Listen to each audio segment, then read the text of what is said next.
Now, ladies and gentlemen, we turn our focus to purpose-driven leadership and how impact, not just profit, is shaping the next generation of enterprises.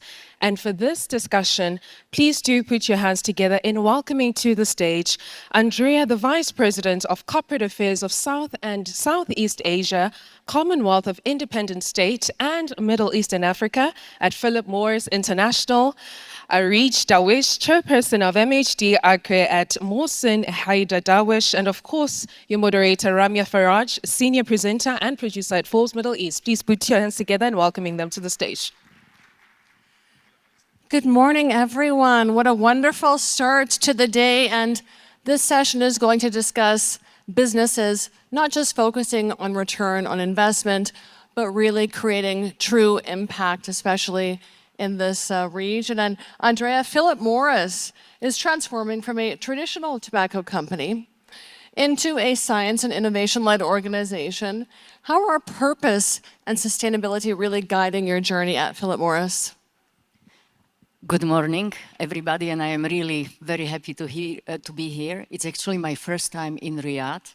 I've been to Jeddah, but this is my first time, so thank you very much for welcoming me here. And thank you very much for the question. The purpose of the company is super important. And as you said it, we are leading, and I'm a part of it, of transformation of a legacy in company with a 200-year-old product into something which is technology, innovation, and science-based. And for me, the why is super important. And we went out with the mission in the year 2016, and that was actually the time when I decided to even change the flow of my career. And little me, I had the career drawn in the corporate affairs, which includes external affairs communication. And I decided, you know, the female part of me, I want to bring these better products to the people at my home. However, when you are a big corporation, listed publicly, you have to think well about how you transfer the mission and the new purpose into everyday life, because you don't want and you cannot rock the boat a lot. So there needs to be a lot of planning, a lot of strategizing. Actually, at that point in time, we had, I don't know whether you are familiar with the investors programs, Beban or Shark Tank. Or yes, of course, we're all fans of Shark Tank, aren't we? The Apprentice. And The Apprentice. Yeah, so this is how it looked a little bit in Philip Morris. We had a board of really high senior professionals who were actually, to whom we were pitching, because if you wanted to be a part of the first wave piloting market with these new products, you really needed to go and tell them your commercial story, marketing story, do you know your consumer, is the consumer attuned, etc. And I was leading that team. And it was quite an experience. And these products are creating impact? These products are contributing to public health, yes, indeed. So we went there and we pitched, and actually we were among the top and the first 10 markets which brought this absolutely new product to the market in the Czech Republic. And the team was led by women, and it was an amazing story. Now, Areej is one of Oman's leading business figures. How, in your position, do you balance growth and innovation while really staying rooted in long-term national and social priorities in Oman? Assalamu alaikum wa rahmatullahi wa barakatuh. Assalamu alaikum wa rahmatullahi wa barakatuh. Good morning, everyone. Firstly, I would like to thank Forbes in giving me a chance today to be as a speaker here. And thank you very much to be today here with so many amazing ladies, which I learned a lot with them in these 2 days. But okay, yes. واضح? But okay, fine. So your question is yes. No, I think it's clear. Please use the slide. Yes. Fine. Yeah. ما سمعت السؤال. How are you balancing growth and innovation while staying rooted in your long-term national and social priorities? For us, I mean, as by us maintaining our long-term national benefits, we as in a company, we just provide all the things which let's sustain the long term, and we look after the national vision and the national benefits. So when we go and get in things which benefits us a company, we just see what will come the return to the company and to the nation as a whole. So like getting in lots of projects provides lots of chances for so many people to get recruited, and plus getting them inside the outside world and interacting with so many people. Tell us about some of those specific projects that you are working on that are really creating impact in Oman. So we get in project with so many, I mean, we have a diversified company which gets involved with outside, so many other countries of the world. We get projects where what we do, we just recruit national, lots of Omani citizens in these projects, and we try to get them involved by training them. We train them to what are the standards to get involved in these projects and to get the national or the experience which they can get them from the outside world. And Andrea, you manage a very wide and a diverse region. How do you align global impact goals with measurable business outcomes across various different markets that you're operating in? So the world is really big, but the only way how to manage it is to break it down into pieces and really apply a big corporate strategy, because to individual markets, to individual countries, and to, at the end, to each and individual consumer. Because just to give you a flavor how big our thinking was, is we have committed that 2/3 of our revenue by 2030 will come from the smoke-free products. 2/3 of revenue by 2030 will come from smoke-free products. And this is Philip Morris we're speaking to. So how are you going to achieve that very ambitious goal?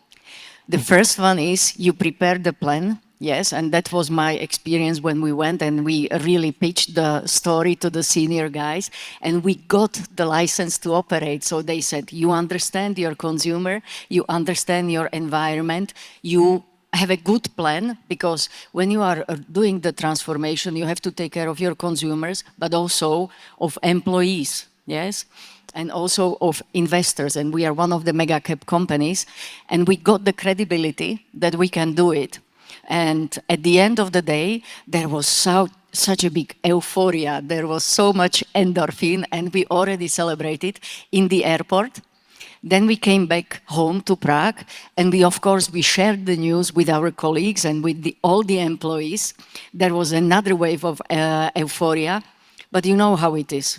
Then you go to bed, and then you wake up in the morning, and you realize the size of your commitment. You have to execute the plan. So how do you execute such an ambitious plan? Step by step, each important player needs to have and deserves a very detailed attention. So for example, this was the first product on the market ever. So, and there were only a couple of markets ahead of us, so there was no toolbox. There was no book from which we could get the experience and the examples. So we were creating the route how to talk to the consumers. And one of the surprises was, or a couple of surprises was, that the adult smokers are very private about that habit. And also the discussion when we were proposing them better alternatives needed to be very intimate, very delicate. And what we did, for example, is we brought to the field 500 coaches in a country of 10 million. We brought 500 coaches who were trying to address and be there for those adults who were ready for the discussion, so that we explain the category, we explain the product, we have a really lifestyle, behavioral discussion. And you know, when somebody comes to you and tells you, why don't you do this? We humans are beings of routine and our choices, so it's really tough to change the behavior, but we managed. And then what we also created is the safety net for them. For example, these coaches were available for them for 10 days for individual discussion, network of service places and call centers, etc. So really very small details and a big attention to details. No best practices to learn from and really implementing the fundamentals on your own there. And Areej, family businesses in our region, they are expanding globally. What lessons have you learned about driving resilience and transformation at scale as you scale in Oman and perhaps throughout the region or even internationally? Resilience can exist in any business. First thing, we should not be stubborn to resilience. We should accept that resilience will be there in any step of our life, especially when we start anything in the business that will be more difficult. We need to adapt to the resilience, and we know that we will be facing it. But how to overcome the resilience is that we should be adaptable so that we are ready for it, and we should know that there is a solution for every problem which exists. By us as a company, and we have a strength in our legacy, and we have already started our succession plan to expand in Oman and also globally, and we have also started, and we are also being as a company in so many outside of Oman, so many countries which is outside of Oman, and we have adopted by being ready for it. And in another side of it, I'm also in the Chamber of Commerce of Oman, so and leading the women's committee there. So also I'm doing the same thing as a resilience in that sector, because I'm just trying to get the ladies there into some of the businesses and where they have not existed, they were not there, by challenging, I mean, so many resilience things which they're going to face, but trying to help them in, knowing who they are and what values they carry, and plus they should know that they need to move from their comfort zone, because sometimes some of the women they want to be in their comfort zone, and that's very natural, but we need to help them by telling them that you need to move and go and see what's happening outside the world. Innovation is another thing which we need to learn as to overcome the resilience, because if we hold on to the resilience, I mean, innovation, transformation will be difficult for all of us.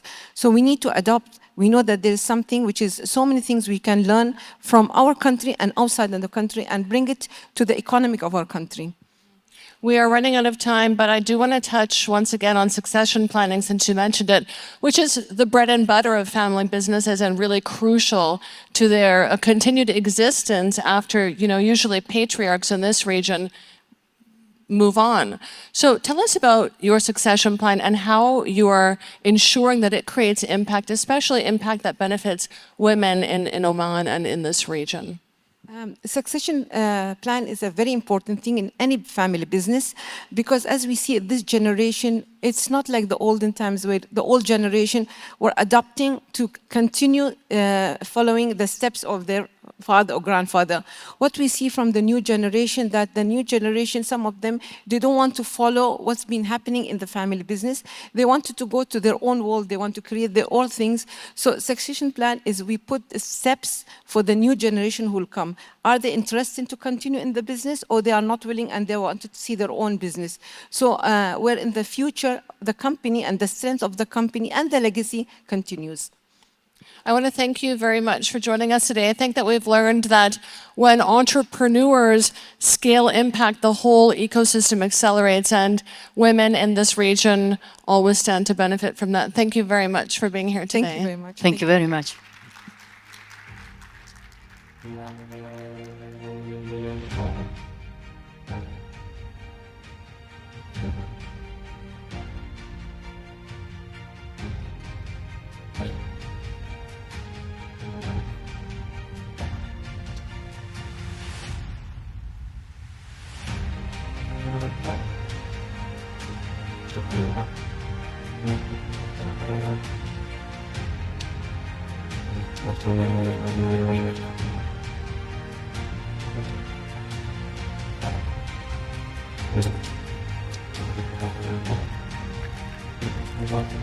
you.